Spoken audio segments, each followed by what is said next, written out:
Hi, I'm Tangles. This is my garage and this is my car. So, it's time now for a quick recap of the car. I'll show some videos of me getting it and driving it and doing a couple of things. Ultimately demonstrating why the car looks like this and not like it does in the videos or photos that you will have seen and will be seeing shortly. So obviously, yeah, bought the car, took out the high cas, bought some skidders, took it to QR.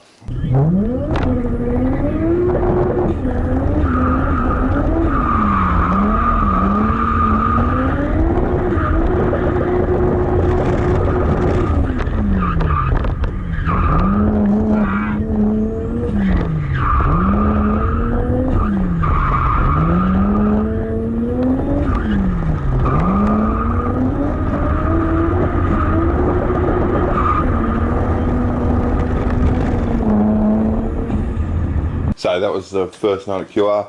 I didn't really do anything between then and then. Actually, sorry, that's when I did the bar. The front bar came off, well, on both sides independently. Had to zip tie it back on. But that was, pretty much it. Went back to QR, I think, for the second time. Yeah, there was 2 QRs in a row. That was what I did. So the next thing I'll show you is the video of the second night at QR. It was a slight improvement. Unfortunately, not as good as I'd hoped, but it's travelling in the right direction as far as my ability to skid the thing.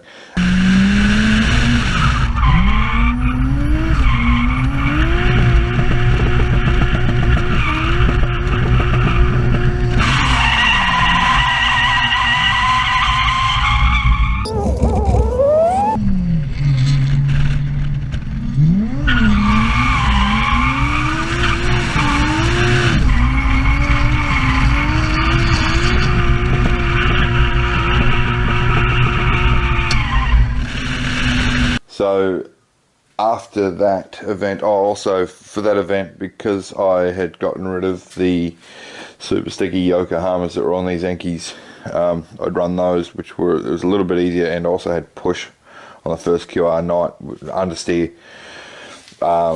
which these seem to have solved as far as understeer while drifting, and these were a bit easier to light up, obviously, than those Yokohama tyres.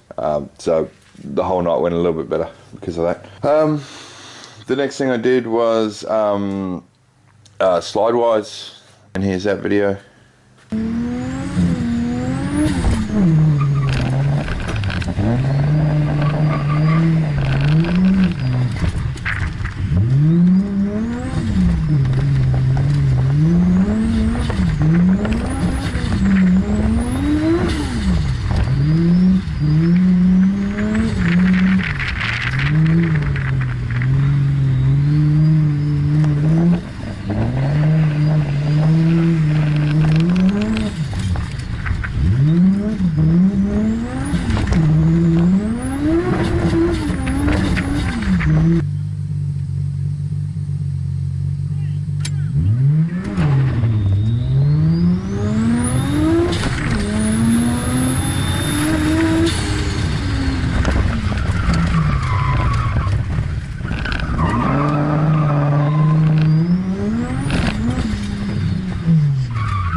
The next thing I signed up for was, as part of the Sunshine Coast Motorsports Club, went to the House with No Stairs Gymkhana days.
I'm not sure what I'm doing with the video at this point. I may or may not have already shown you. If not, I'm about to show you why the car is in its current state. So yeah, jump on board for the ride and you'll get to see what happened.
So quite clearly that was pretty embarrassing. I had like 20 runs during the day.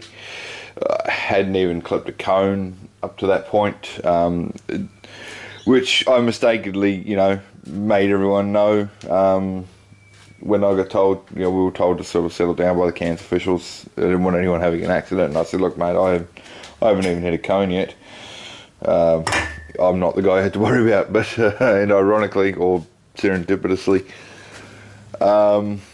Murphy decided it was my turn to eat a little bit of copper's log. The damage, yeah, it wasn't running right. Took the bar off a couple of photos the other day, so hopefully it'll show it. This is the extent of the damage to the quarter panel, which knocked the cross member off out of the way. So it's amazing how little damage there is there. Obviously the headlight is still fine and perfect working order. The front bar got smushed in, obviously. That's why we have over here, we have the fog light's broken with the indicator. And this has happened as well, and when I said it was smushed in at the back, that's because of that. This is the front bar Rio out of the car, so that's not going back on. I have a replacement here, which I also got yesterday.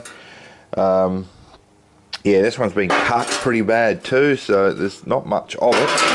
However, it's done its job, and it's absorbed most of the impact.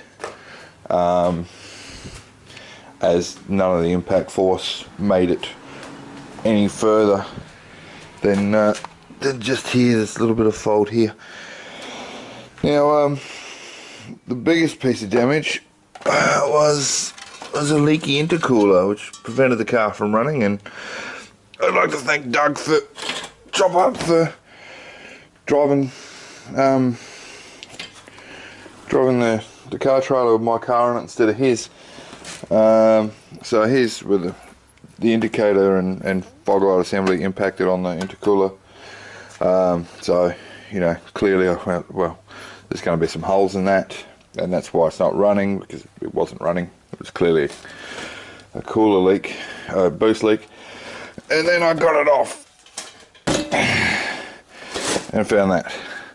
So that's certainly the boost leak. That's the piece out of there.